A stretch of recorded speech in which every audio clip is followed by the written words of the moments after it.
Air ল্যাবরেটরির পক্ষ থেকে সবাইকে শুভেচ্ছা জানাচ্ছি। আজকে মাইক্রোসফট অফিস এক্সেলের ক্লাস 9 এবং আজকে আমরা দেখব যে ইফ ফাংশন ব্যবহার করে বাসার বিদ্যুৎ বিল কিভাবে ক্যালকুলেট করা যায়। তো এই পদ্ধতিটা আমরা আজকে দেখব যে বাসার বিদ্যুৎ বিল কিভাবে ক্যালকুলেট করা যায়। তো আমাদের একটা বিষয় খেয়াল করতে হবে, সেটা হচ্ছে যে বিদ্যুৎ বিল কিন্তু এখানে পরিবর্তনশীল। অর্থাৎ বিদ্যুৎ বিলের যে মূল্য রয়েছে সেটি কিন্তু পরিবর্তনশীল, অর্থাৎ এটি বিভিন্ন সময় বিভিন্ন ধরনের এখানে চেঞ্জেস চলে আসে। তো এটি যেহেতু পরিবর্তনশীল, সেজন্য আমরা এখানে জাস্ট আপনাদের একটা ডেমো আকারে একটা উদাহরণ দিচ্ছি শুধুমাত্র। তো এখানে দেখতে পাচ্ছেন যে ইলেকট্রিসিটি বিল ইউনিট প্রাইস আমরা একটা ডেমো লিখছি। এরপর এখানে লিখলাম হচ্ছে যদি 0 থেকে 75 ইউনিট হয় তাহলে ধরছি 3 টাকা 33 পয়সা। এরপর হচ্ছে 76 থেকে 200 ইউনিট হলে 4 টাকা 73 পয়সা, এবং 201 থেকে 300 ইউনিট হলে 4 টাকা 83 পয়সা, এবং 301 থেকে 400 ইউনিটের মধ্যে হলে 4 টাকা 93 পয়সা, এবং 401 থেকে 600 ইউনিটের মধ্যে হলে 60 টাকা 98 পয়সা।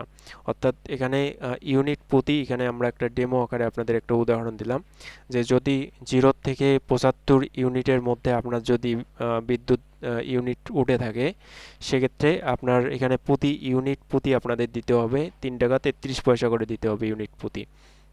এবং যদি 76 থেকে 200 ইউনিটের মধ্যে আপনার ইউনিট থাকে তাহলে আপনাকে ইউনিট প্রতি চার্জ করতে হবে 4 টাকা 73 পয়সা। তো এরকম এখানে এই হচ্ছে ইউনিট প্রাইসগুলো রয়েছে।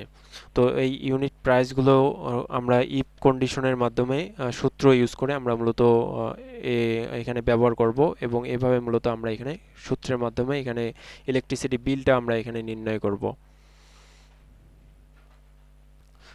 তো এখানে আমরা কয়েকজন গ্রাহকের নাম লিখে রাখছি এবং তাদের কনজিউম ইউনিটটা আমরা এখানে লিখে রাখছি। অর্থাৎ তানবীর এখানে ইউজ করছে 65 ইউনিট, দিদার ইউজ করছে 120 ইউনিট, এবং হীরা ইউজ করছে 254। তো এরকম নিচেও আমরা কিছু গ্রাহক নাম লিখে রাখছি এবং তাদের হচ্ছে এখানে ইউনিটগুলো আমরা লিখে রাখছি, অর্থাৎ এই গ্রাহকরা কত ইউনিট করে ব্যবহার করছে সেগুলো আমরা এখানে লিখে রাখছি।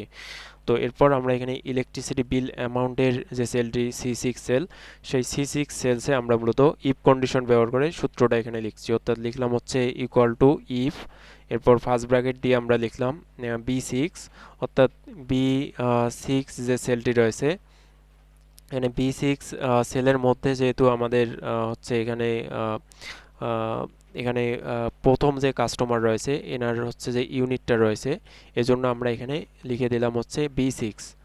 এরপর আমরা দিলাম যে লেস দ্যান ইকুয়াল 75, অর্থাৎ যদি 75-এর নিচে হয় বা 75 ইউনিট হয় তাহলে আমরা কমা দিয়ে লিখলাম যে B6 ইন্টু 3.33। তাহলে B6 এর সঙ্গে অর্থাৎ 65-এর সঙ্গে 3.33 গুণ হবে, গুণ হয়ে যেটা এখানে গুণফল আসবে সেটা হচ্ছে তার ইলেকট্রিসিটি বিল। তো সিমিলারলি আমরা আরেকটা এখানে শর্ত দিয়ে দিলাম যে ইফ B6, যদি B6-এর এই সেলের যদি মানটা যদি হয় 4.73, তো এখানে আমরা দিলাম যে B6 লেস দ্যান ইকুয়াল এখানে 200, আমরা এখানে দিলাম যে যদি B6 সেলের এখানে যদি এখানে ইউনিট যদি হয় 200 বা 200-র নিচে, তাহলে তার এখানে লিখলাম আমরা B6 ইন্টু 4, অর্থাৎ তাহলে এই B6-এর যে এখানে ইউনিটটা রয়েছে সেটার সঙ্গে 4.73 গুণ হবে।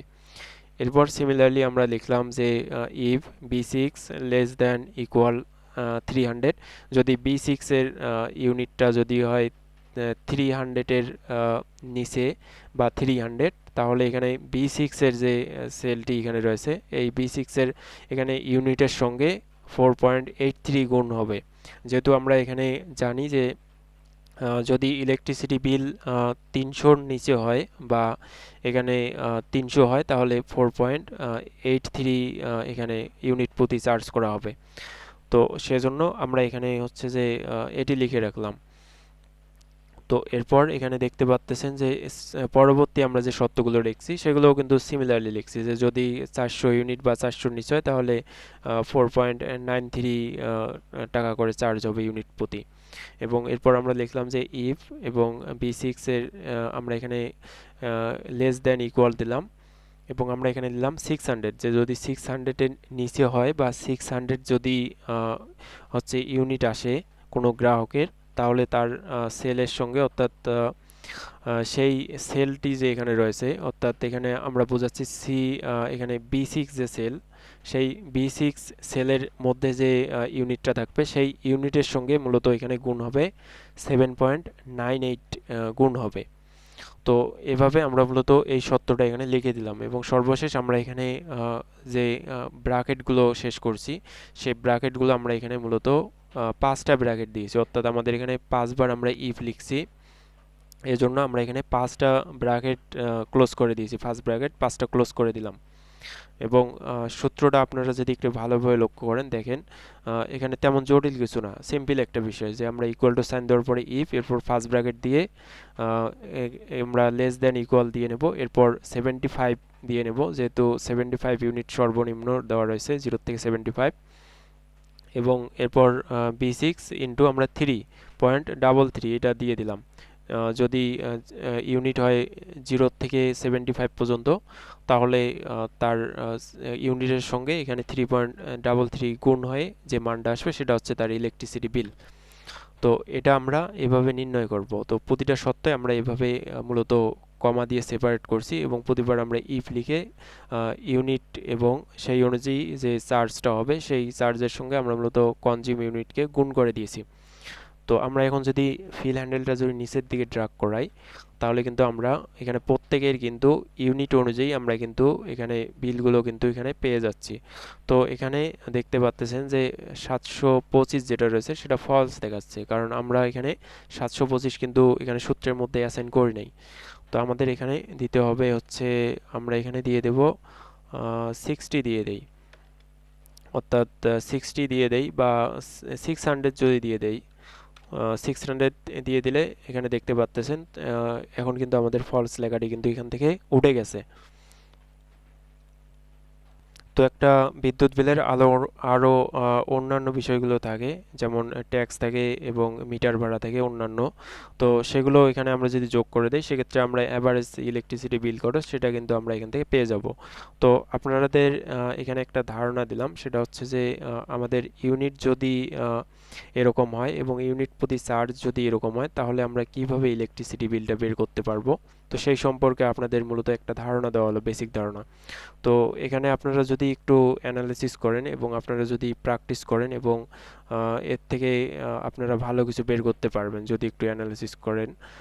এবং এখানে সূত্রটা তেমন জটিল কিছু না, কিন্তু দেখেন এখানে আমরা ইফ লেখার পর এখানে ইকুয়াল টু সাইন দেওয়ার পর ইফ লিখছি এবং আমরা এখানে প্রতিবার এখানে সত্যর মধ্যে দিয়েছি যে যদি এই সংখ্যার চেয়ে কম হয় বা সমান হয়, তাহলে ইউনিটের সঙ্গে মূলত হচ্ছে যে ইউনিট প্রতি যে চার্জ সেটা গুণ হবে।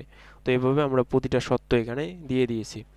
এরপর আমরা সর্বশেষ এখানে হচ্ছে যে 5টা ফার্স্ট ব্র্যাকেট ক্লোজ করছি, যেহেতু 5বার আমরা ইফ লিখছি। তো এভাবেই আমরা এই সূত্রটা ইউজ করে কিন্তু বাসাবাড়ির যে বিদ্যুৎ বিলগুলো রয়েছে সেগুলো আমরা এভাবে ইউনিট অনুযায়ী এভাবে হিসাব করে নিতে পারবো।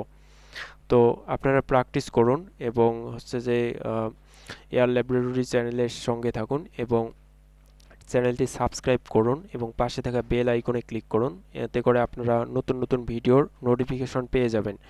এবং আপনাদের এই ক্লাসগুলো যে হচ্ছে এই ক্লাসগুলো আপনাদের কিন্তু ডিরেক্ট প্র্যাকটিস করতে হবে কম্পিউটারে, তাহলেই আপনারা একটা বাস্তব ধারণা কিন্তু পেয়ে যাবেন। তো আজকের ক্লাস এ পর্যন্তই। ভালো থাকবেন সবাই, ধন্যবাদ।